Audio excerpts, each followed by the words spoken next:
Hi everybody, Neil Kravitz here. I hope you're enjoying these daily clinical pearls. The last pearl we talked about finishing and detailing, but I'd like to stay on that topic, and this will be part 2 of finishing and detailing. So at the last video, I talked about that I like to step down wires and finish and detail in an 022 slot using a 1725 wire, even an 018 wire.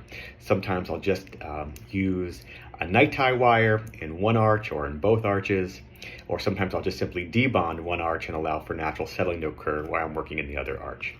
But in terms of what I'm doing during my finishing and detailing appointments, there's a couple things that are going through my mind. Number one, I've taken a progress panoramic radiograph. I want to make sure there's root parallelism.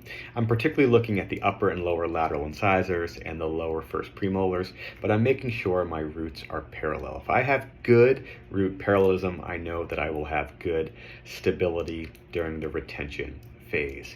I'm also looking for torque. Incisor torque seems to always be an issue. So look at those central incisors, look at those lower incisors. Make sure that I have good torque and symmetrical torque between teeth on each side. I'm also looking at my second molars. Take time, sit down, triple check your second molars, make sure they're not in a crossbite, make sure they're in good alignment.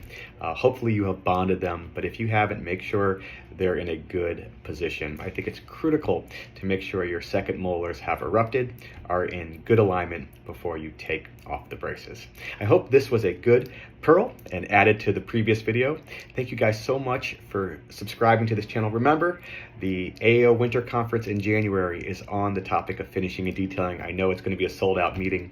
I look forward to seeing you there. Thank you again, guys, for supporting the JCO.